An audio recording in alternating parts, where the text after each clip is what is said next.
Gente, bom dia. Um prazer encontrá-los com essa missão e também, inevitavelmente, uma responsabilidade falar desse assunto. E o Alex estava orando comigo aqui na oração. Ele colocou algo que é como eu me sinto, tinha colocado diante do Senhor. Eu me sinto desqualificado para falar de um assunto como esse, né? Humildade, quando a referência maior é o próprio Senhor Jesus Cristo, né?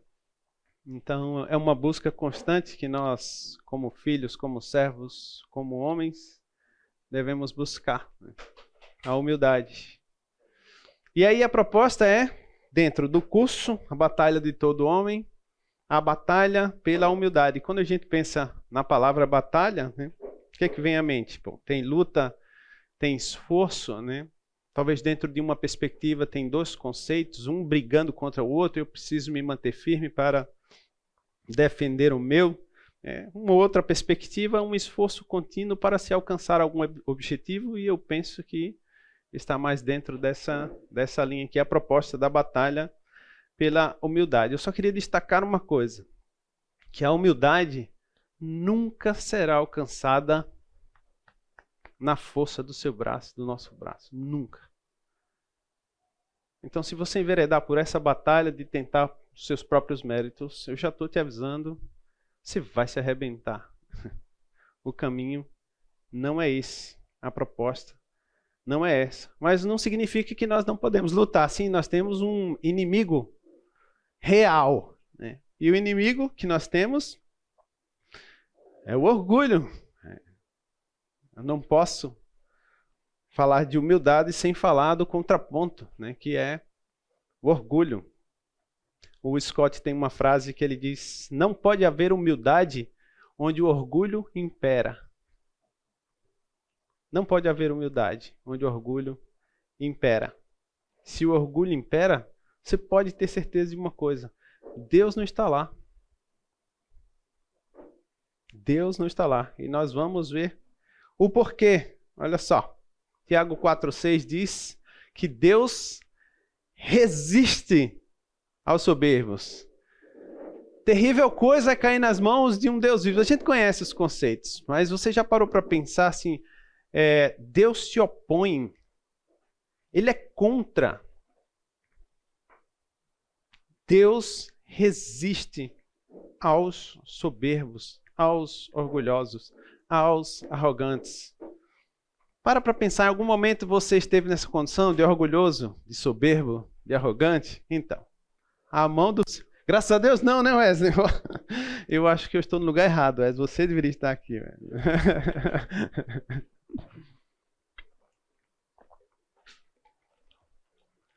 Deus resiste, Deus se opõe a algo tão próximo de nós. 1 Pedro, nós temos o reforço desse mesmo conceito. Deus resiste aos soberbos. Deus resiste ao orgulhoso. Deus resiste a algo que é inerente a gente.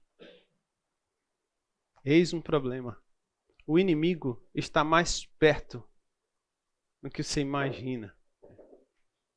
Estou sendo redundante, todos nós sabemos disso aqui. Mas vamos reforçar o conceito. Antes da ruína vem a soberba, e o espírito orgulhoso precede a queda. Ruína e queda, eu tenho convicção, nunca passou na sua mente, não é algo que você espera, não é algo que você busca. Você busca isso? Não, eu vou em direção à ruína, à queda. Nós vivemos como se isso não fosse nos alcançar, porque nós não esperamos. Mas se tem algo que nós vivemos muito perto, é a soberba e o espírito orgulhoso. E o que é que a palavra diz? Então, se você insistir nisso, inevitavelmente o que te resta é ruína, é queda. Esse é o nosso grande inimigo. Você pode dar nome para ele, tipo Eusébio, Lucas, Fábio, Alex. Wesley não, que o Wesley já falou aqui que...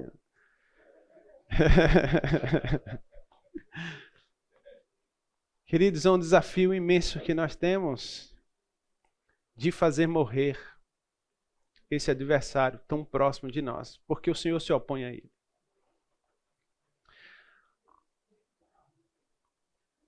Provérbios 11:2 diz: quando vem a soberba, a desgraça não tarda.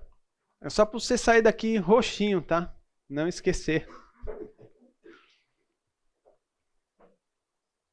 Quando vem a soberba, a desgraça não tarda. Eu queria exemplificar com um homem na Bíblia, dentre alguns que o Senhor deixou para que nós aprendêssemos, o rei Nabucodonosor. Lá no capítulo 4 de Daniel, tem algo que é muito didático para nós, até porque o começo daquele capítulo, quem escreve é o próprio rei Nabucodonosor, né? Depois de uma experiência. Ele vai narrar, ele teve um sonho. Vocês lembram aquele sonho de uma árvore gigante e tal? Enfim. Daniel vai, interpreta o sonho. O rei tinha conhecimento do que Deus havia revelado para ele, mas o fato só acontece 1 ano depois. O que acontece? Ele está olhando lá do seu palácio, né, toda a sua glória ali, e o que ele diz? Ele diz o seguinte: não é esta a grande Babilônia que eu construí? Olha a pegada de alguém soberbo e orgulhoso, tá? Perdão.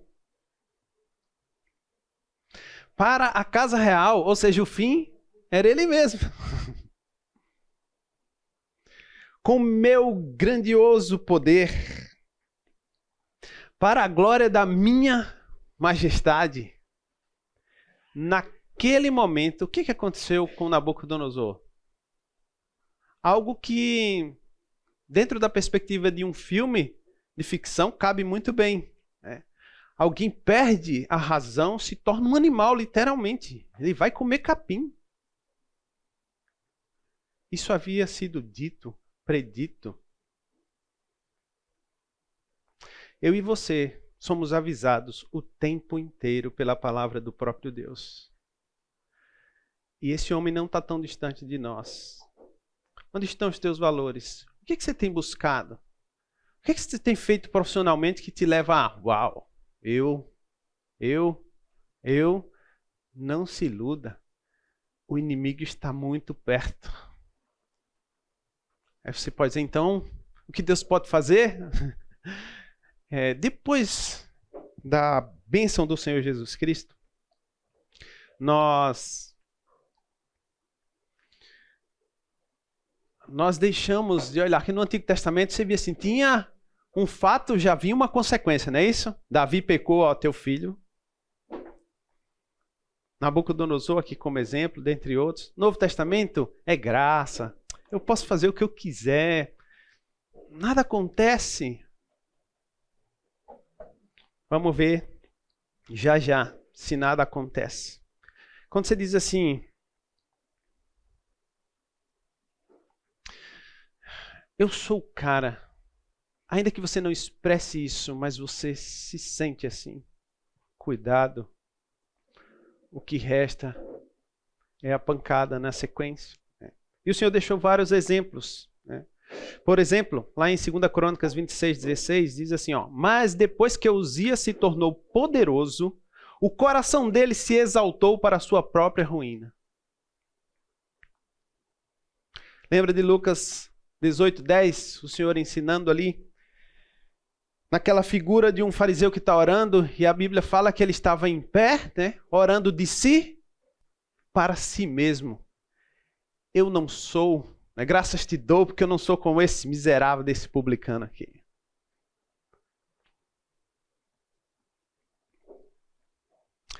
Você já viu um ditado popular que diz assim, quanto mais alto? Por que você acha que isso está tão longe de você e de mim? Queridos, isso está muito perto. Então nós temos uma batalha a enfrentar contra o orgulho. Porque, não se iluda, o Senhor detesta todo o que é orgulhoso. É evidente que este não ficará impune. Se você acha que vai passar ileso, não vai. Bateu as botas aqui, apareceu diante do juiz, então, vamos acertar as contas. Impune você não vai ficar, nós não ficaremos.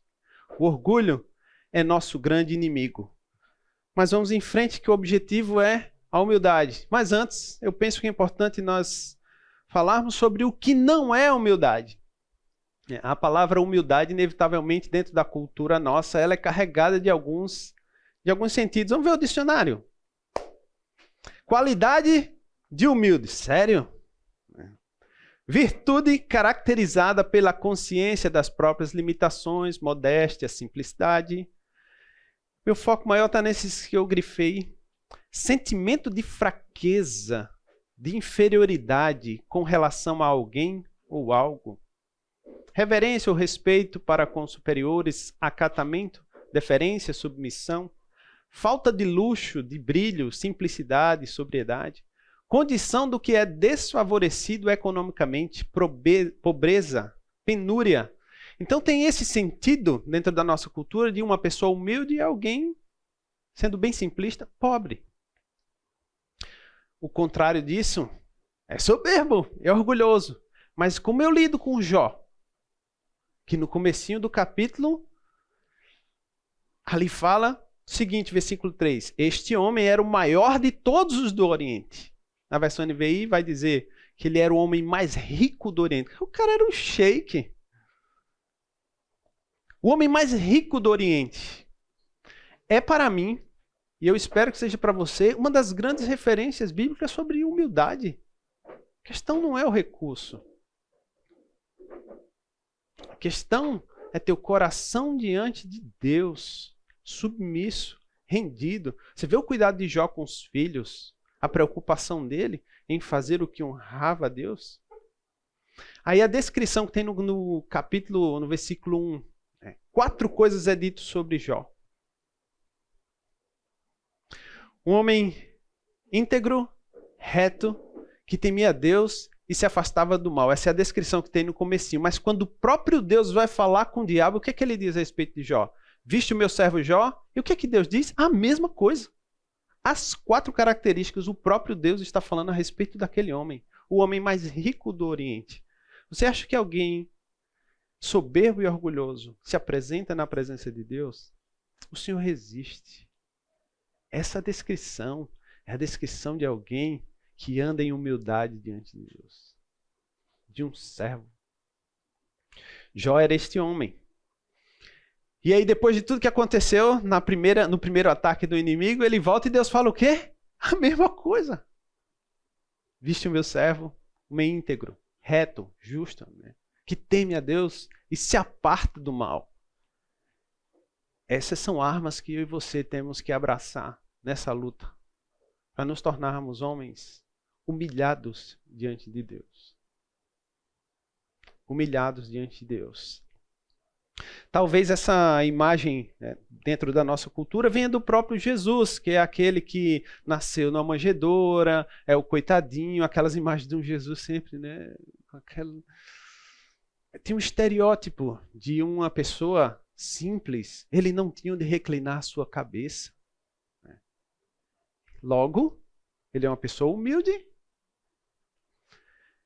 Quando eu morava em João Pessoa, na igreja que eu servia, nós tínhamos um evento todas as sextas-feiras numa favela.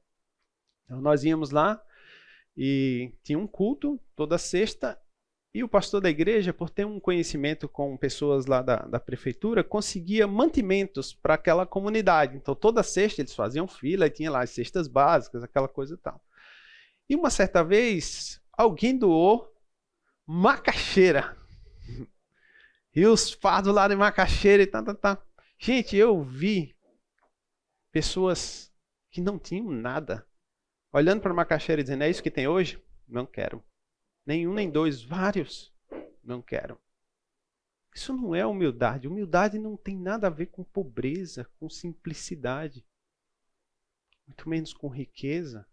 Tem a ver com coração quebrantado e contrito, com pessoas que entendem quem Deus é e se sujeitam ao que Ele quer para agir de acordo com a vontade dEle, para a glória dEle mesmo. Tá ruim aí atrás? Eu falo... Melhorou? Ok, vou voltar do início. Humildade não está ligada a nenhum estereótipo. Por exemplo, por que Eusébio está falando aqui? Talvez a minha personalidade, que é calma, tranquila, os induza a achar que eu sou uma pessoa humilde. Daí a minha oração ao Senhor foi: Senhor, eu me sinto desqualificado, porque o Senhor conhece o meu coração e Ele sabe o quanto eu sou orgulhoso. Se você não sabe, eis que vos digo. Humildade não tem nada a ver com o estereótipo. Então o oposto disso também tem que ser desmistificado. Quando você vê uma pessoa firme de convicções, uma pessoa séria lá, esse cara é orgulhoso, ele é soberbo. Mas por quê? Qual a figura central? Exemplo, é Cristo. E você vê as características do Senhor Jesus Cristo conversando com uma criança, mas vai ver ele jogando as mesas fora, pegando chicote.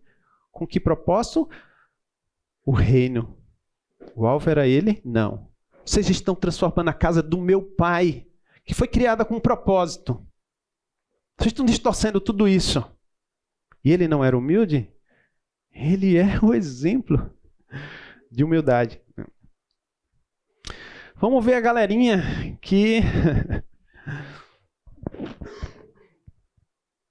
Os escribas e fariseus, era a turma que deveria ensinar os preceitos do Senhor. E o que o Senhor diz a respeito deles? Ai de vocês, escribas e fariseus, hipócritas, porque vocês são semelhantes aos sepulcros pintados de branco, que por fora se mostram belos, mas interiormente estão cheios de ossos de mortos e de toda podridão. Assim também vocês, por fora, estereótipo, parecem justos aos olhos dos outros. Nós podemos enganar os outros, mas por dentro, os outros não têm acesso ao por dentro, mas Deus tem, porque Ele sonda o seu coração e mente para retribuir a você de acordo com as suas obras. Sou eu que sondo os corações. E esse é um versículo seguinte, depois daquele diagnóstico terrível, do nosso coração, que é desesperadamente corrupto, enganoso, como nós vemos lá em Jeremias 17. E o versículo seguinte vai dizer o quê? Eu sou aquele que sonda o coração e mente. Seu coração pode ser o que for, ele está desnudo diante do Senhor. Aos outros a gente pode enganar, é isso que os fariseus faziam. Estão cheios de hipocrisia e de maldade. Então não se iluda com a carinha, bonitinha, tranquilinha, eusebiana, serve para nada. Orgulhoso. Lembrando anotei aqui, só para não deixar passar. Quando Samuel vai ungir o rei, que ele não sabia quem era, quando Eliabe aparece na frente dele, o que é que ele fala? É esse, alto, forte, a aparência, E Deus fala o que para ele? Então, a maneira como você vê, facilmente ser enganado. Porque você vê a aparência, mas eu estou vendo outro lugar. Eu estou vendo ali onde você não tem alcance. Não é esse. E passa a fila, vem um moleque. Porque o moleque estava com o coração no Senhor. Mateus 6,16. Quando vocês jejuarem, não fiquem com uma aparência triste, como os hipócritas, porque desfiguram o rosto a fim de parecer aos outros que estão jejuando. Em verdade, lhes digo que eles já receberam a sua recompensa. É fácil enganar as pessoas. Cuidado com o estereótipo. Humildade não tem a ver com a aparência física. Tem a ver com um coração submisso e entregue totalmente ao Senhor. E para a glória dele mesmo. Errais em não conhecer as Escrituras. O Senhor Jesus Cristo disse isso para quem? Para essa turma. Que era o pessoal que conhecia, colocar aqui em aspas, as Escrituras. Errais em não conhecer as Escrituras, nem o poder de Deus. Não se iluda. Esse inimigo está perto. E nós podemos estar dentro da igreja como hipócritas, falsos humildes. Essa batalha é fácil de entrar nela, mas a batalha pela humildade requer alguns cuidados, né? O Jonas Madureira, eu vou apresentando aqui para vocês à medida que eu vou citando, é um livro que ele escreveu, chama Inteligência Humilhada. Muito bom esse livro. Recomendo para vocês. Ele diz o seguinte: não há ponto de partida para o conhecimento de Deus. E pensa que nós estamos falando dos fariseus, que era a galera que conhecia Deus. Não há ponto de partida para o conhecimento de Deus que seja mais promissor que o temor e a humildade. Alcançaremos mais sabedoria quanto mais cultivarmos o temor para falar com Deus e a humildade para falar sobre Ele. Se não cultivarmos esse temor e essa humildade, enveredaremos por um caminho que pode nos levar ao auto-engano complacente. Ou seja, a ideia de um conhecimento teológico com um fim em si mesmo. É de você para você. Mas nosso propósito é refletirmos sobre a humildade. Mas entendo que esses conceitos do que não é humildade e do nosso inimigo, que é o orgulho, precisam estar evidentes para a gente correr atrás dessa virtude que é a virtude a ser buscada, a humildade. O Scott, nesse livreto maravilhoso, para você que não gosta de ler, não tem desculpa. Olha isso. Queridos, leia esse livreto. Tem na livraria. Você ainda ajuda missões. Do orgulho à humildade. Se o orgulho é um mal epidêmico, então a humildade é a virtude ameaçada. A humildade é tão rara porque ela não é natural ao próprio homem. Somente um verdadeiro cristão que tem o Espírito de Deus pode aprender a humildade. Quanto mais aprendemos sobre esta virtude, tanto mais nossas vidas mudarão. Assim como o orgulho é a raiz de todo mal, a humildade é a raiz de todas as virtudes. Eu gosto muito do conceito que ele coloca, aprender. Essa é uma ferramenta para mim e para você, se queremos nos tornar humildes. Aprender. Somente um verdadeiro cristão que tem o Espírito de Deus pode aprender a humildade, porque ele define, e é uma verdade, a humildade não é natural a nós. No entanto, o nosso inimigo é. O orgulho é. A humildade não. Como eu vou buscar? Lembra do início? Se você quer lutar na força do seu braço, a partir de agora, eu não terei desejos impuros. Você vai conseguir assim? Não é assim que funciona. Eu preciso aprender. Aprender de quem? Sabe, nessa batalha pela humildade, vai ficar evidente, da minha perspectiva, duas coisas. A nossa limitação por causa do orgulho. Nós somos limitados. E o orgulho nos atrapalha. E fica evidente a necessidade de auxílio. Eu não consigo sozinho. Eu não tenho chance. Eu preciso de suporte. Consequentemente, e já passou na sua cabeça, você precisa do próprio Deus. Você precisa do próprio Deus, porque não é natural a humildade. Quando vem a soberba, a desgraça não tarda, mas com os humildes está a sabedoria. Está agora. Alguém na condição de humilde tem a sabedoria. Se você ler ali o capítulo 8, 9 de Provérbios, você vai identificar quem é a sabedoria. O próprio Deus é a sabedoria. Essa é uma característica do próprio Deus.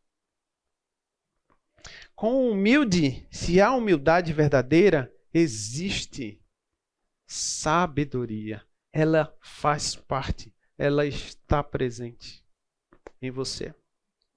Qual é mesmo o princípio da sabedoria? Provérbios 1:7. Eis uma outra arma.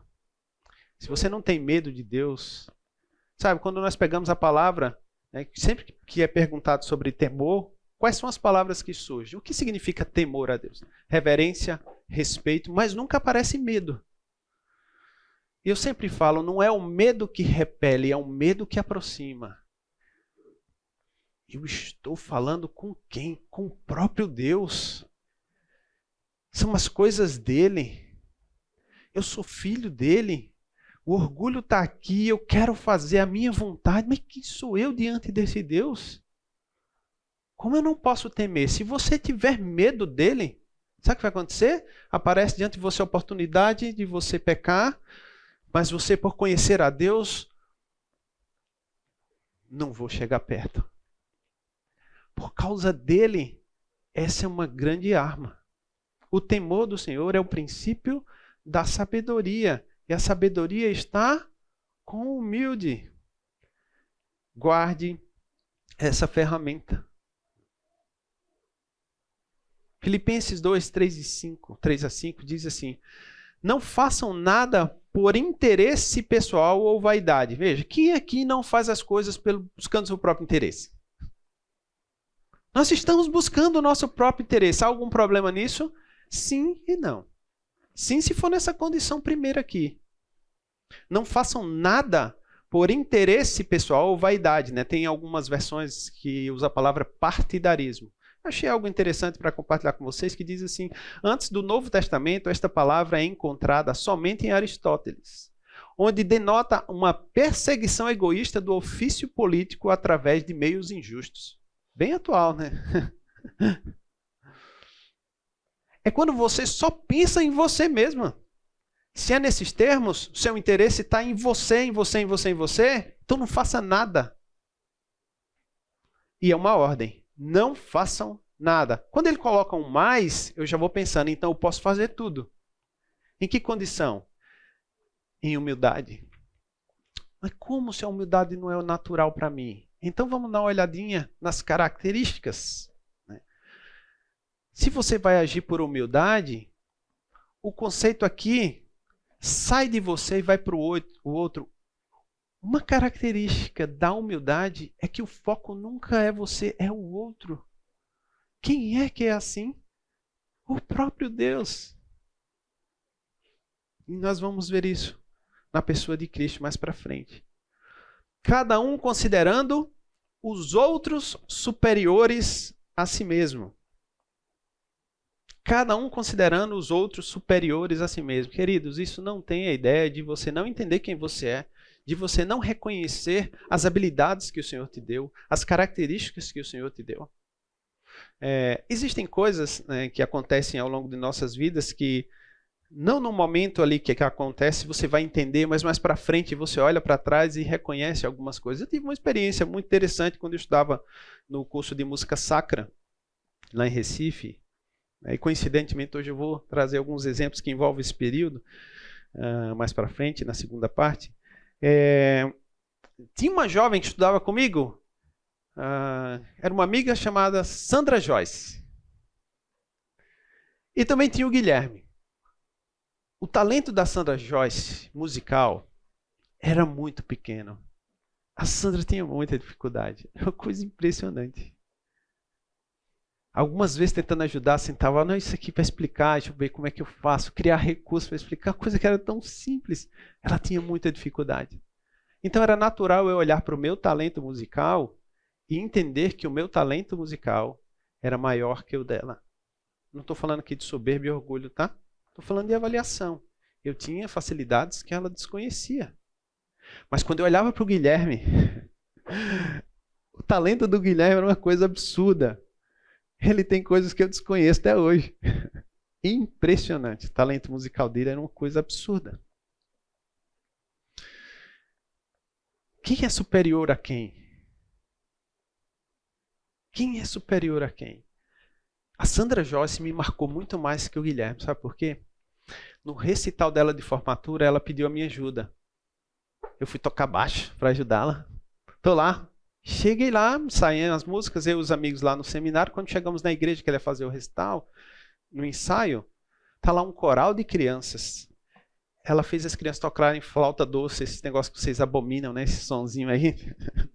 Foi meu primeiro instrumento, tá? Maravilhoso. Formou muito músico. Mas ela foi além, não ficou só nessa flautinha que você conhece, que é chamada de soprano. Ela foi para contralto, que é uma maior, que tem as posições já diferentes. Ela ensinou as crianças. Tenor, que é uma maior, já eram os adolescentes ali, porque nos dedos já tem que abrir. E um adulto já tocando baixo. Ela fez um quarteto de flautas, colocou os corais, o coral das crianças para cantar, fez um trabalho maravilhoso. E eu fiquei olhando. Eu não tenho capacidade de trabalhar com crianças. Por isso que eu casei com Paula, que a especialidade dela é criança, para fechar o leque musical. Eu não tenho essa habilidade, mas a Sandra Joyce tinha. Ela era superior a mim. Ela era superior a mim. E foi maravilhoso aquela lição que eu guardo com muito carinho. Gente, você pode olhar a respeito de você mesmo da maneira certa. Olha o que diz Romanos 12:3. Porque pela graça que me foi dada, digo a cada um de vocês que não pense de si mesmo além do que convém. Você pode pensar da maneira certa. Ó. Pelo contrário, pense com moderação, segundo a medida da fé que Deus repartiu a cada um. Você pode entender quem você é, o que Deus te deu. O que você não pode assumir nisso ou usar disso para a sua própria glória pessoal. Porque quem te deu? A um o Senhor deu 5, a outro deu 2, a outro deu 1. Não foi isso? Quem deu?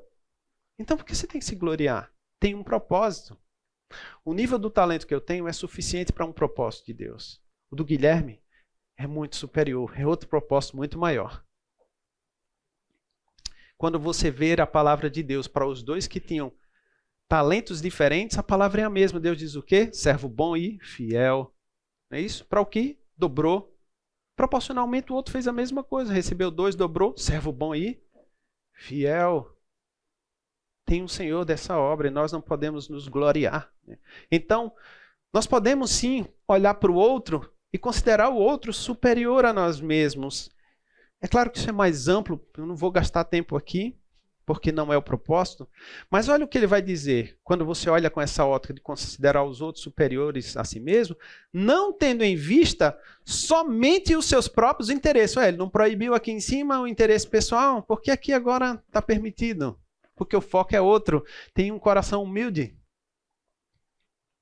Se tem um coração humilde, eu não estou olhando somente para os meus interesses pessoais, mas também os dos outros. E qual é a referência? Tenho entre vocês o mesmo modo de pensar de Jesus Cristo. Tá bom, então se eu voltar para trás, assim, Jesus Cristo veio e ele agiu unicamente no seu próprio interesse pessoal? Ou ele agiu pensando nos interesses dos outros? A começar pelo que ele veio fazer em obediência total ao seu pai, buscando os interesses do seu pai.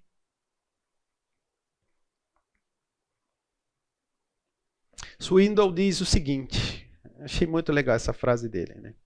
Ele diz, o menor pacote do mundo é um homem empacotado em si mesmo. O menor pacote do mundo é você no auge da sua soberba e do seu orgulho. Sem parar para considerar aquele que tinha tudo, porque é Deus, para chegar arrebentando e a gente tinha que ficar quieto. Ele não chegou assim. Para quê? Para nos dar armas para esta batalha, queridos, contra o orgulho que nos levará a uma condição de humildes, verdadeiros diante de Deus, para a glória do próprio Deus. Mas ele nos dá cada vez mais graça.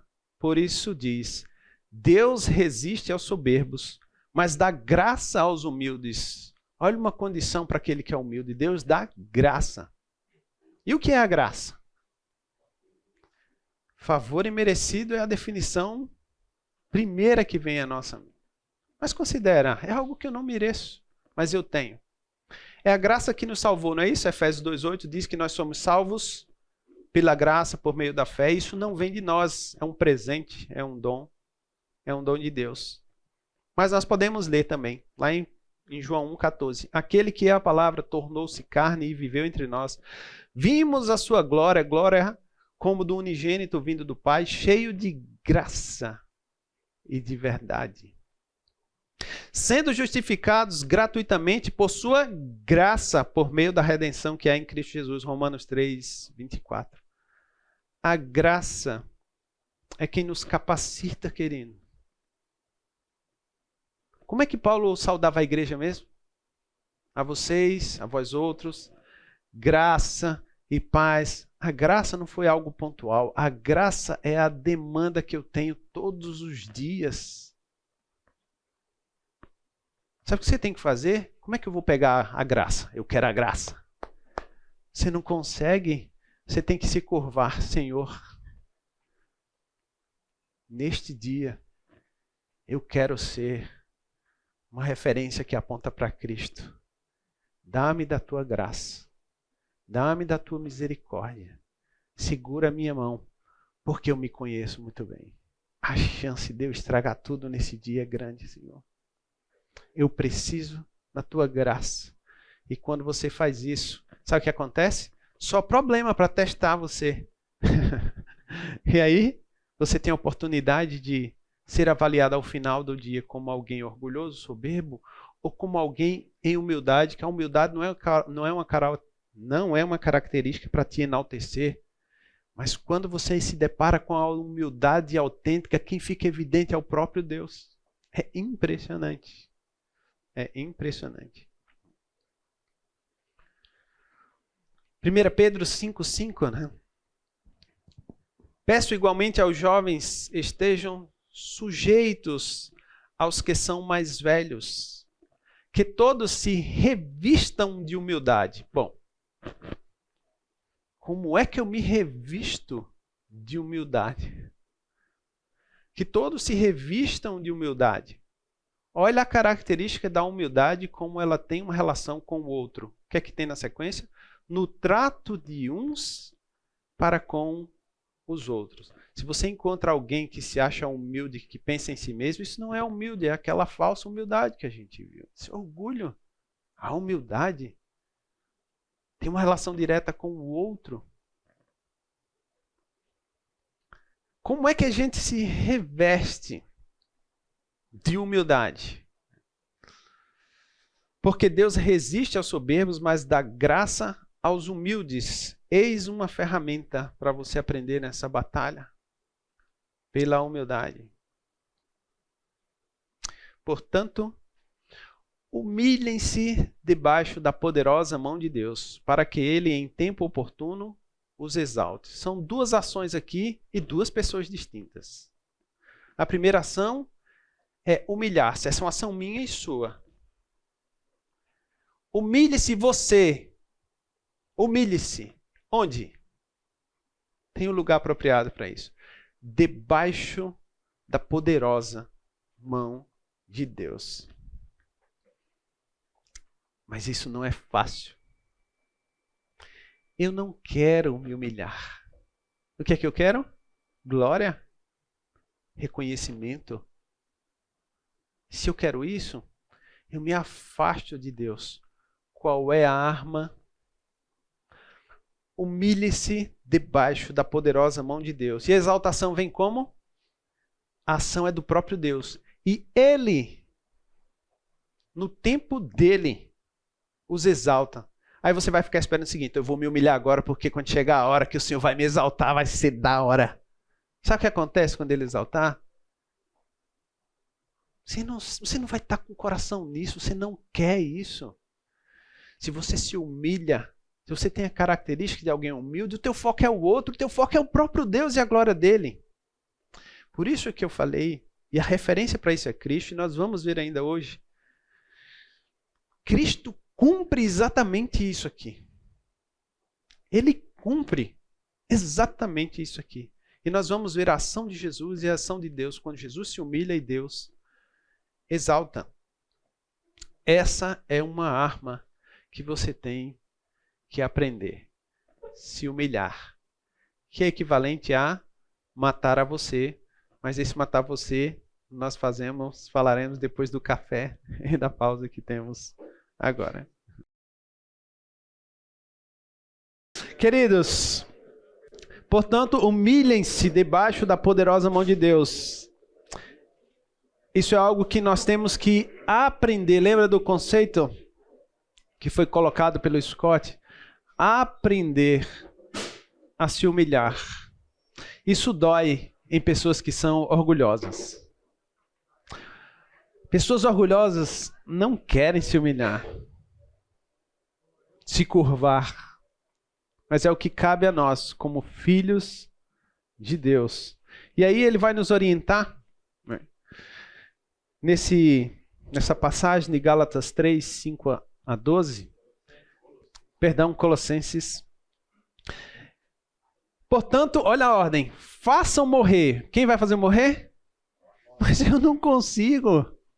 Olha o que ele pede para eu fazer morrer. Tudo o que pertence à natureza terrena. Ou seja, você tem que fazer morrer a você mesmo. Mas você já está cansado de ouvir isso. Você tem que fazer morrer a você mesmo. Quais são as características dessa natureza terrena que você tem que fazer morrer? Algumas delas, né? Em outras partes nas escrituras nós vemos essa lista aumentar.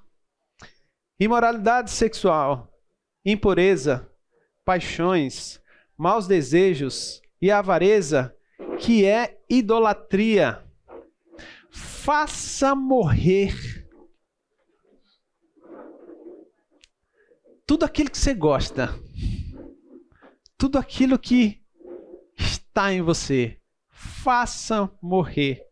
Aí ele fala o seguinte, ó, por causa destas coisas inerentes à natureza terrena, é que vem a ira de Deus sobre os filhos da desobediência. Eis uma grande pista e uma grande arma para você aqui.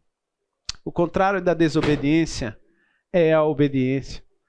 Para eu fazer morrer, eu tenho que obedecer. Mas para eu obedecer, eu tenho que conhecer. Eu vou obedecer o quê? Você obedecer a você é a coisa mais fácil. Já está aí, está pronto. Agora, obedecer a Deus, se eu não conheço a Deus, então tem um caminho para a obediência, que é conhecer, buscar, se aproximar de Deus. A partir do momento que você está cheio, não é isso que Colossenses 3 vai dizer? Habite ricamente, no versículo 17. Habite ricamente o quê? O que você acha, o que você pensa? Você não tem esforço nenhum para isso. Habite ricamente a palavra de Cristo. Se ela habita ricamente, você está armado para a obediência. Se você obedece, você faz morrer. Agora, olha que interessante. Ele diz assim, ó, vocês também andaram, está no passado, né? Nessas mesmas coisas no passado, quando viviam nelas. Então, estou livre disso? Por que ele está colocando dessa maneira? Porque houve um momento em que você entendeu quem é Deus, quem é o Senhor Jesus Cristo, o Evangelho te alcançou, você foi salvo e a partir daquele momento você se tornou filho de Deus. E a partir desse momento você é orientado a... Você tem que lutar para fazer morrer algo que é inerente a você. Quando? Todos os dias. Em todo momento. Aí olha o que ele vai dizer. Parece contraditório, né? Agora, porém, abandonem. Ele estava falando do passado, agora. Vamos para cá. Abandonem o quê? Aí a lista vem e aumenta um pouquinho, né? Abandonem igualmente todas estas coisas.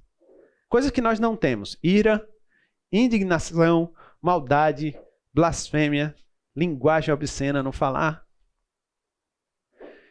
Como é que eu faço morrer? Se é agora que eu tenho que abandonar, mas antes eu não andava. Queridos, o que o Senhor está dizendo é, uma vez que você se torna filho, você tem uma luta diária. E o caminho para você fazer morrer é a obediência. Mas para você obedecer, você tem que se aproximar de mim. Você tem que me conhecer. Aí você vai estar armado para fazer morrer. Porque na força do seu braço, você não vence a impureza sexual. a imoralidade sexual, a impureza, as paixões, os maus desejos, a avareza, a idolatria, que é a idolatria, né? Não vence a ira, indignação, maldade, blasfêmia, linguagem obscena, não falar. E para piorar, continuando, não mintam uns aos outros, uma vez que vocês se despiram da velha natureza. Ah, aqui está o sentido de aquilo que foi. O homem natural está ali, mas quando ele conhece o Senhor, ele tira essa vestimenta como as suas práticas e ele se reveste de uma nova natureza. Agora você é um filho de Deus. Mas por que tem a palavra renova aí? Porque diariamente,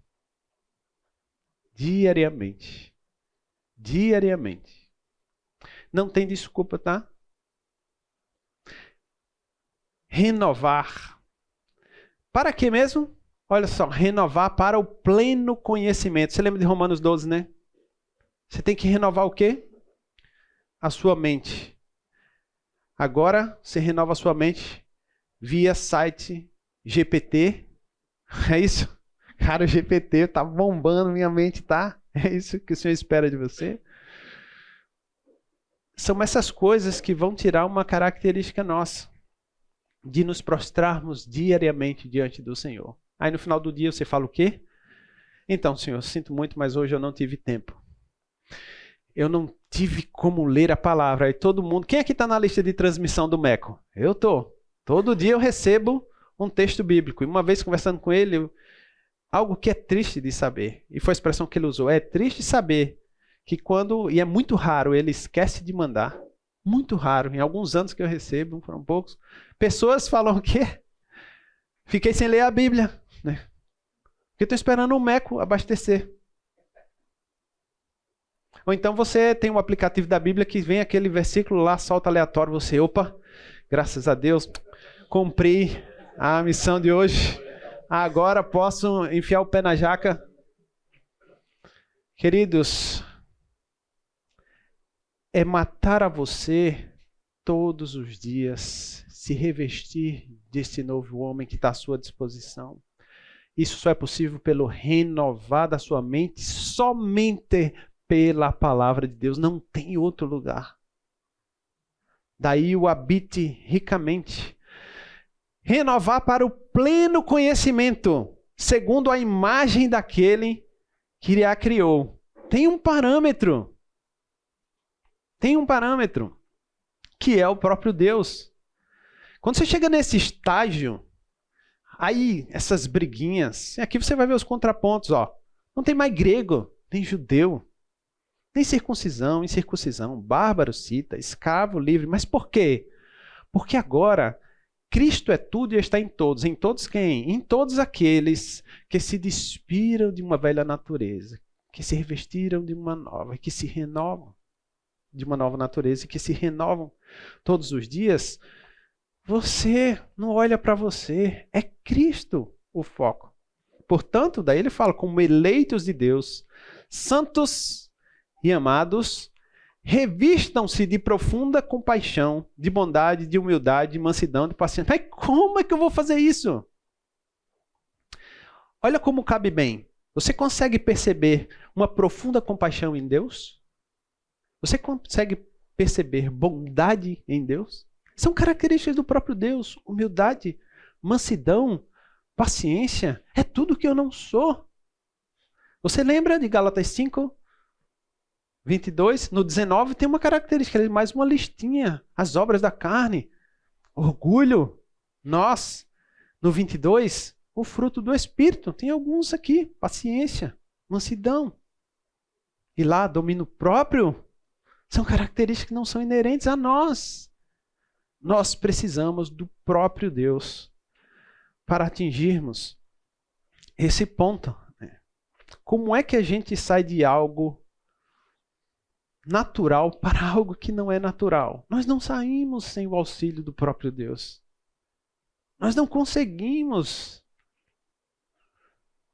Não adianta nada. Essa característica nossa.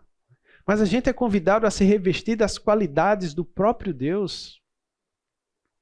Uau! Sem Ele, nós não podemos fazer Absolutamente nada. Foi o próprio Senhor Jesus Cristo que falou isso. A humildade, ela tem a ver com baixar a guarda, rendição, submissão, sabe? Por entender quem Deus é. Ainda que da perspectiva terrena você possa ser alguém poderoso, importante, alguém relevante, profissional e intelectualmente. Você pode ser tudo isso, desde que esteja submisso diante de Deus e para a glória do próprio Deus. Aí esse revestir acontece. E o que é visto não é mais imoralidade sexual, impureza, ira. O que é visto em alguém que anda em humildade diante de Deus é compaixão, bondade, mansidão, paciência, humildade. Você percebe que essas características têm relação com o outro? Ira é algo que é contra o outro. Quando nós vamos olhar para as características do orgulho, é contra o outro. A imoralidade sexual, eu quero satisfazer a minha vontade e o outro é um objeto disso. É contra o outro. Quando nós olhamos para as características da humildade, é a favor do outro. Como o próprio Deus veio em nosso favor, para nos socorrer. Então é Ele quem vai nos ajudar. O Scott diz o seguinte: talvez possamos dizer que a humildade é a única virtude que nos capacitará a ter tudo aquilo que Cristo deseja que sejamos. Sem humildade, não podemos nos aproximar de Deus, não podemos amá-lo de maneira suprema, nem testemunhar de maneira eficiente a respeito de Jesus Cristo. Sem humildade, não podemos amar e servir aos outros, nem liderar da maneira como Deus quer. Não podemos nos comunicar apropriadamente, nem resolver conflitos, nem lidar da maneira correta com os pecados dos outros. Sem humildade, não podemos resistir, em especial, ao nosso próprio pecado.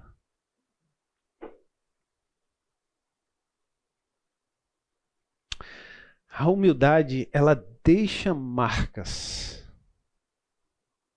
Todos nós, eu tenho certeza, tivemos experiências, contato com a humildade autêntica. E isso marcou você. Se vocês me permitem, eu gostaria de compartilhar sobre 3 homens que me marcaram na minha jornada. E as experiências que foram muito significativas e eu guardo como um legado. E eu digo para vocês que essa experiência não tem dinheiro que pague. Coincidentemente, os 2 primeiros homens eram estrangeiros. Esse aí é o Ralph Manuel. Vocês não fazem ideia de quem ele é. Deixa-me falar um pouquinho sobre o Ralph. O Ralph é um grande compositor, servo do Senhor, viveu aqui no Brasil durante alguns anos. Essa é uma obra que você está ouvindo chamar Aleluia. Para mim, um dos aleluias mais bonitos. Gravado mundialmente. Ele é muito bom, esse cara. Quando eu cheguei no seminário, eu queria fazer composição, eu já fui certo disso. E ele era um dos professores de composição. E eu queria muito estudar com o Ralph. E sabe o que Deus fez? Deus não me deu essa oportunidade. Ele saiu em 2004. 2004 era o ano em que eu entraria nas disciplinas específicas de aula individual. Ele foi embora em janeiro. Mas em 2013 eu tive uma experiência com o Ralph que foi muito marcante. Eu escrevi uma peça para piano já pensando na minha formatura. Mas eu queria muito que o Ralph visse. Eu queria as orientações dele. Eu queria ter um contato com ele, mas eu não tinha coragem. Ele é um cara simples na dele, mas eu não era aluno dele, ele não sabia nem quem eu era, ainda mais alguém com o nome de Eusébio. Eu criei coragem e falei: Ralph, eu não sou seu aluno, eu queria muito que você visse uma peça que eu fiz. Você poderia me dar 10 minutinhos, 15 minutinhos antes de uma aula que você vem aqui, eu vou. Ele: posso lhe atender.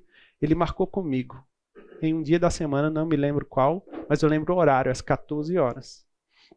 Normalmente as aulas aconteciam pela manhã e à noite e à tarde era livre para os alunos estudarem, salas de pianos, enfim. Então o prédio de música ficava livre para os estudos. Eu cheguei um pouquinho antes, obviamente, ansioso, com a peça na mão, esperando o Ralph. Não tinha ninguém naquele prédio. Lá vem o Ralph andando. E aí ele me levou, eu achei que ele fosse para alguma sala de aula, porque eu tinha combinado com ele o quê? Me dá um tempinho antes. Ele me levou para a sala dele, chegou lá, colocou a peça e tocou como se fosse ele o compositor, à primeira vista. Coisa impressionante, né? E o tempo foi passando e eu comecei a ficar preocupado com a aula dele. Eu falei, Ralph, eu agradeço demais o que você está fazendo. E foi maravilhoso aquele tempo com ele, de aprendizado técnico. E ele falou, mas eu não tenho aula. Gente, ele não morava no seminário, ele morava fora.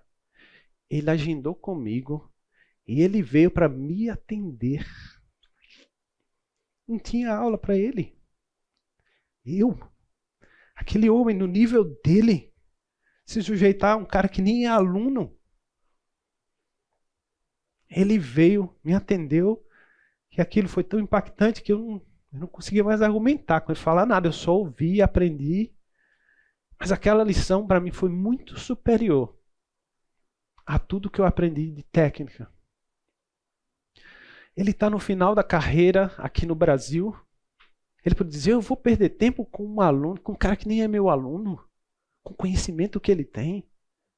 O que é isso? Sabe quem ficou evidente para mim? Cristo Jesus. Esse homem nem sabe quem sou eu, até hoje. Eu não fui aluno dele, eu não marquei a vida dele, mas ele marcou a minha, eu sei quem ele é. E ficou evidente Cristo Jesus. Ralph Manuel, uma bênção do Senhor. Um grande exemplo. Aqueles poucos minutos com ele foram determinantes para marcar a minha vida ministerial. Como lidar com os outros. Um outro homem que marcou a minha vida, coincidentemente, só estrangeiro o Senhor trouxe. Vocês conhecem muito bem o Russell Shedd, que, embora possam pensar que é brasileiro, né, de tanto que ele morou aqui tantos anos, se dedicou ao nosso país.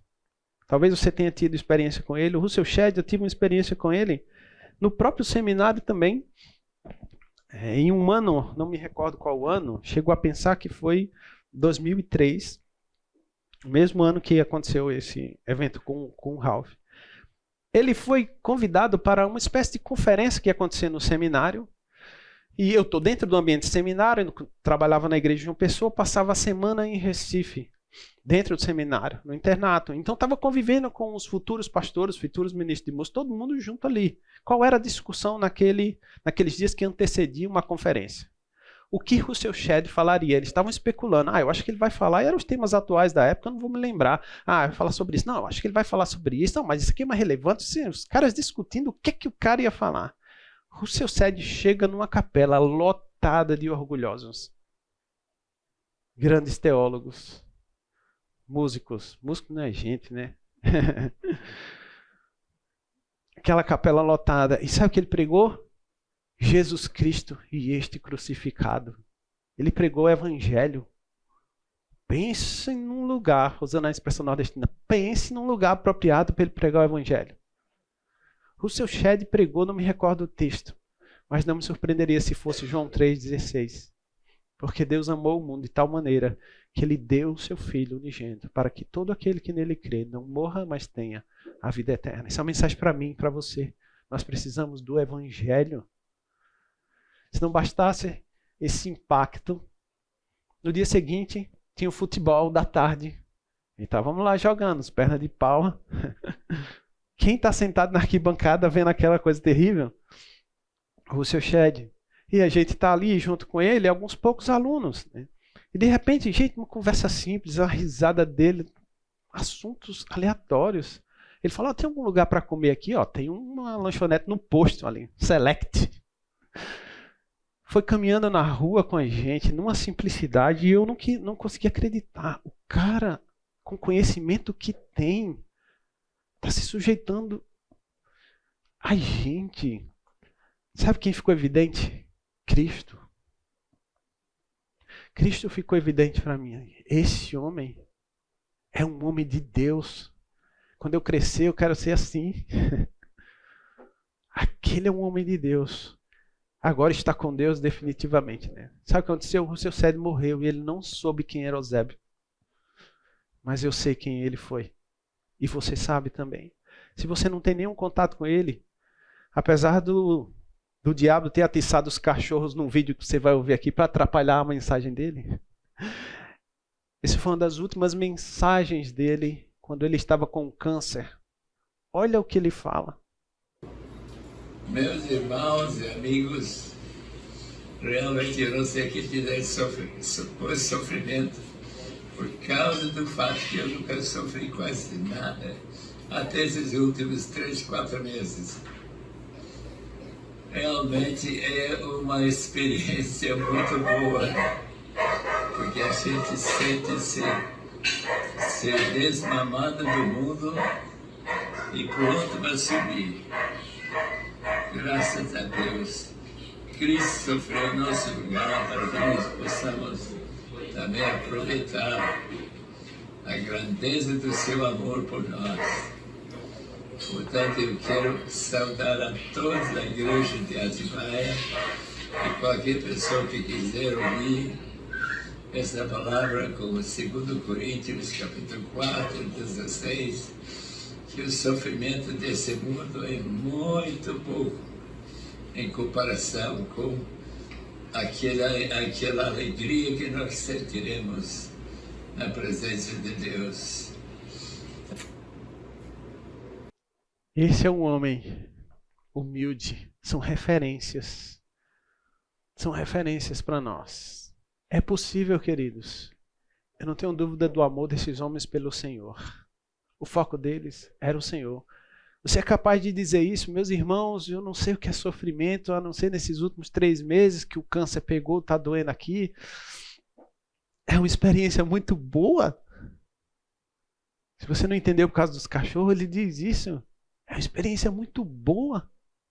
Porque eu estou sendo desmamado deste mundo. Deixa eu só lembrar você. Você é cidadão dos céus. Você não é cidadão dessa terra. Por que os teus interesses têm que estar aqui? Os teus interesses têm que estar no Senhor e para a glória dele.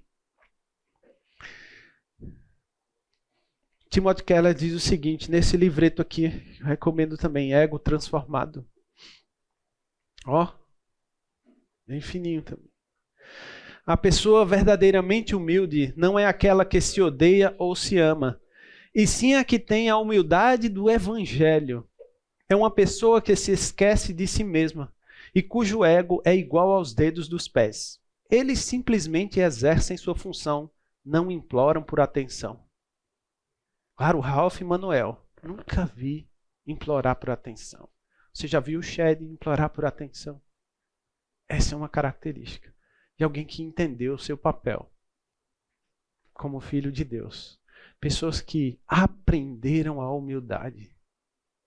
A terceira referência é um homem que me marcou intensamente, e esse me marca. É um homem que pegou uma bacia e uma toalha. Esse homem lavou os pés do seu traidor, poucas horas antes dele o trair. Lavou os pés de um publicano. Lavou os pés de um zelote. Lavou os pés de um incrédulo. Lavou os pés de pescadores. Lavou os pés de Pedro, que negaria ali na frente. Pedro, você vai me trair, Pedro. Você faria isso? Se você soubesse que alguém vai te trair, o que é que você faria? Miserável. Desgraçado. Isso é uma característica nossa, de orgulhosos que somos. Mas o Senhor Jesus Cristo, que é o grande modelo, ele marca. Sabe o que é triste? É que ele me conhece muito bem. Ele sabe quem eu sou, como nem eu mesmo sei. Ele te conhece, como nem você se conhece. Sabe o que é triste? É que eu insisto em não querer conhecê-lo. Porque eu quero os meus próprios interesses. Eu prefiro abraçar o orgulho do que lutar contra ele. Esse é um desafio para nós, queridos. Olha a característica de alguém que evidenciou a humildade. Filipenses 2, na forma de Deus. Sendo Deus, a expressão exata do próprio Pai. Sendo Deus, o que é que ele faz? ele não considerou que o ser igual a Deus era algo que ele devia se apegar. Eu vou abrir mão. Deus se humilhando, eu não vou me apegar a isso. O que é que ele faz? Pelo contrário, ele se esvazia. Deus que não se apegou, que se esvaziou. E aí o que é que ele faz? Agora, Pai, eu vou assumir a forma não de um igual, eu vou assumir a forma de servo. Eu vou em obediência. Obediência. Obediência é a arma. Eu vou como servo. E para mim o grande nível de rebaixamento é esse, do próprio Deus. Semelhantes a nós. Que rebaixamento. Você se conhece. Eu me conheço. O Senhor Jesus Cristo chega nesse nível. Mas se não bastasse, reconhecido como humano, o que é que ele faz? Ele ainda se humilha, tornando-se obediência, obediência, obediência é a arma, tornando-se obediente até a morte. E se não bastasse, maldito todo aquele que for pendurado no madeiro. E morte de cruz. Lembra? Lá de 1 Pedro 5,5. Humilha-se debaixo da poderosa mão de Deus. E a seu tempo, quem exaltou o Senhor Jesus Cristo? Deus o exaltou. Mas as características que você vê aqui não cabem para mim e para você. Deus o exaltou sobremaneira e lhe deu o nome que está acima de todo nome, para que ao nome de Jesus se dobre todo o joelho, nos céus, na terra e debaixo da terra, e toda língua confesse que Jesus Cristo é Senhor para a glória de Deus Pai. Isso só cabe nele. Mas o que cabe a mim e a você? Para que ao nome de Jesus, eu e você façamos o quê? Dobre, se curve diante do Senhor. Que a nossa língua faça o quê? Confesse que Jesus Cristo é o Senhor. Não é falar de mim nem de você. É um coração quebrado, curvado. Falando em coração, o Senhor Jesus Cristo, em uma única passagem, deixa evidente uma característica, aliás, duas características do seu próprio coração. Quando ele diz, tomem sobre vocês o meu jugo, e olha aqui, ó, aprendam de mim. Não é do GPT. Aprendam de mim a característica do coração dele. Porque eu sou manso e humilde de coração. E aí nós vamos encontrar descanso. Você já se deparou com a avaliação da sua vida e diz, eu estou me sentindo correndo atrás do vento.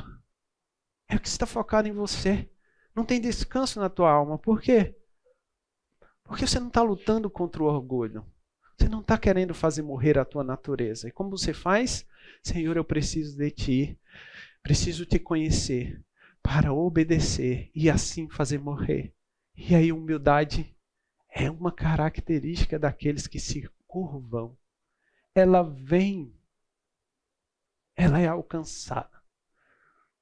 E essa batalha é vencida para a glória do próprio Deus. Jesus Cristo diz o quê? Eu sou a videira. Não é você a videira. Você não tem vida própria. Não à toa, lá em Efésios 2, o que é dito? Que nós estávamos mortos em nossos delitos e pecados.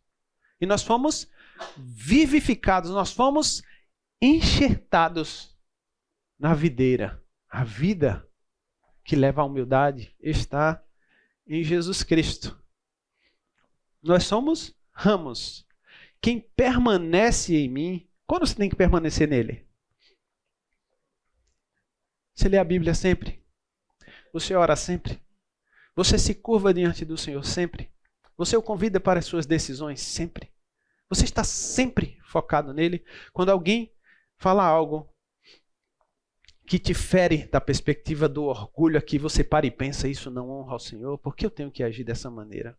Eu tenho que agir como Ele. O texto tal me ensina sobre isso, Senhor, me capacita para agir dessa maneira. E aí você se porta como Cristo se portaria dentro daquela ação, considerando que está revelado da vontade de Deus para a sua vida. Se a gente agir assim, esse dá muito fruto. E o Senhor Jesus Cristo deixa claro, você não dá fruto em si mesmo. Você já viu um galho fora da árvore dar fruto? É preciso estar enxertado. Mas quem é que alimenta esse galho, que faz produzir esses frutos? O Senhor Jesus Cristo, no nosso caso. Porque sem mim, vocês não podem fazer nada, exceto... Não tem exceção. O que você pode fazer? Mas nós achamos que podemos. Nós somos bons nisso. Para concluir, queridos, a cura para o orgulho é Jesus Cristo. O Senhor me deu um outro presente neste final de semana passado. Eu estava no encontro de casais e foi maravilhoso. Foi muito bom. O Lucas Sabatier estava falando ali e ele disse algo que já me ajudou a falar para vocês, que foi muito especial. Ele disse o seguinte: a cura para o orgulho definitivamente não é a humildade. Se eles são contrapontos, eu chego a pensar, bom, eu tenho que sair daqui para cá, a cura para o orgulho é a humildade. E ele colocou a seguinte figura para nos esclarecer. Quando você está no estado de doente, você almeja o estado de saúde. Então você vai no médico, e o médico, você não fala assim, me receita saúde.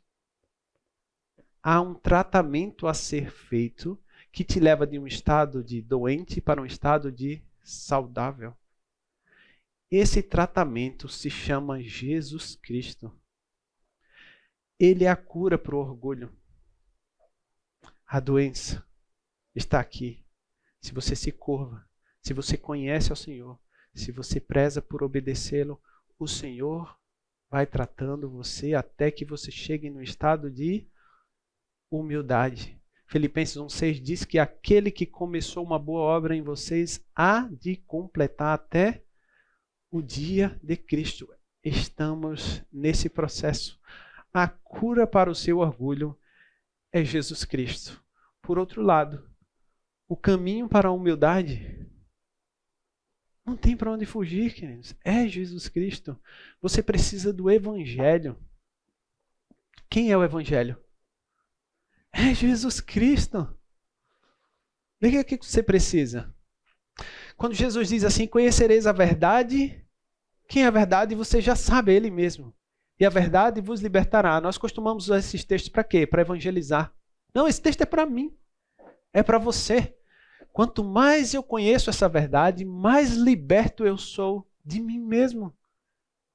Quanto mais você conhece a verdade, mais você é liberto de você mesmo. E é esse Deus que vai te libertando, te curando e te levando à condição de alguém que marca as pessoas.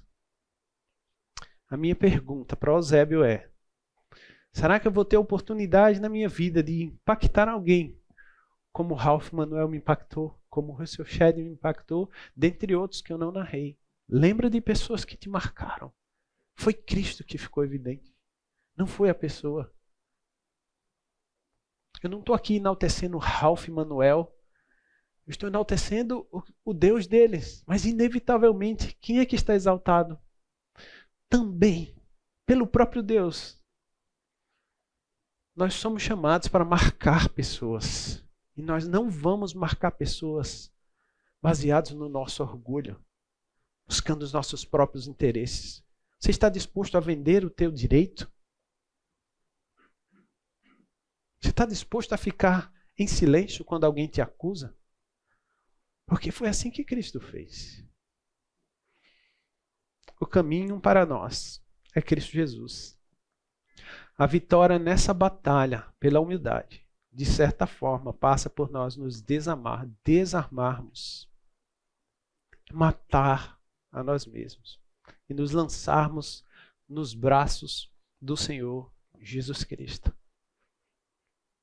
Eu queria que rapidamente, antes de terminarmos, fizéssemos um exercício que a gente não gosta de fazer, que é conversar um com o outro. Pô, tô aqui no meu canto, campineiro raiz. Eu queria que rapidamente, com quem está do teu lado, assim, você trocasse uma figurinha pensando no seguinte: cara, compartilha comigo de alguma experiência, de alguém que te marcou, que ficou evidente, alguém que tem humildade. Foi uma experiência muito marcante para mim, porque Cristo ficou em evidência. Talvez você esteja agora desesperado, assim, mas eu não tenho nenhuma. Então escuta do outro. Se os dois não tiverem, fala assim: Senhor, misericórdia. Compartilha um tempinho para você conversar. Escuta do que Deus tem feito ao longo da jornada de vocês.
Viu que é maravilhoso isso?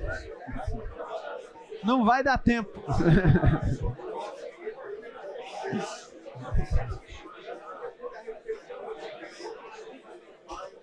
Vamos encerrando aos pouquinhos.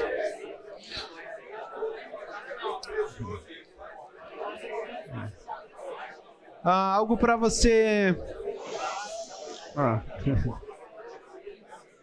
Isso estava programado. Queridos, aconselho vocês, continuem isso depois, compartilha. Nós não fazemos isso. Nós não fazemos isso. Quando a gente se encontra, a gente fala de quê? De tudo, menos do Senhor. Estou exagerando, tá? Eu quero só chamar a atenção que outros assuntos estão. Você viu o vídeo? Você viu? Mas ninguém fala, cara, deixa eu compartilhar de algo que aconteceu, que o Senhor fez na minha vida. Eu tive uma experiência com tal tempo, isso. A gente precisa enriquecer um ao outro. Sabe, uma experiência que você compartilha como essa vai impactar o outro. Cara, eu preciso chegar nesse nível. Eu quero que você saia daqui entendendo. O caminho para nos ajudar na batalha pela humildade é Cristo Jesus. Não tem outro. É conhecê-lo. Para a gente não ser colocado naquele padrão. Errais em não conhecer as Escrituras. É conhecê-lo. É obedecê-lo. É evidenciá-lo pelas nossas próprias ações, deixando claro quem é que manda. Homens com corações curvados, entregues. Lembra de Davi? Um coração contrito e quebrantado. Esse ele não é um coração soberbo e orgulhoso. Que o Senhor nos ajude nessa batalha, pela humildade, para a glória do próprio Deus. Vamos orar? Obrigado, Senhor, por esse tempo de reflexão. Eu te agradeço imensamente por tua palavra, que o tempo inteiro está aí, Senhor. Nos instrui, nos orienta, nos capacita. Tantas vezes nós preferimos ouvir as vozes deste mundo, buscando o Senhor e correndo atrás do vento, buscando os nossos próprios interesses. E perdemos de vista a bênção que é olhar para o outro, servir ao outro. Porque foi isso que tu fizeste, ó Deus, na pessoa de Cristo Jesus por nós. Quando Cristo se sujeitou a esta terrível condição humana para pagar um preço que nós não poderíamos. Ele é o grande modelo. Muito obrigado a Deus pelo teu plano perfeito que nos encoraja a matarmos a nós mesmos, nos revestindo da tua palavra, conhecendo de ti, para sermos para ti em obediência e sermos vistos, Senhor, como homens que aprenderam a humildade. E a humildade não traz glória para o homem em si, Senhor, mas evidencia a tua própria glória. Que sejamos encontrados assim. Nos ajude nesse processo, porque tu, como tu bem dissestes, ó Senhor Jesus Cristo, sem ti nós não podemos fazer nada. Nos permita nos humilharmos diante de ti, com convicção, para a tua própria glória, Senhor. Oro grato por esse tempo com os meus irmãos, no nome de Jesus Cristo. Amém. Obrigado, gente. Que Deus os abençoe.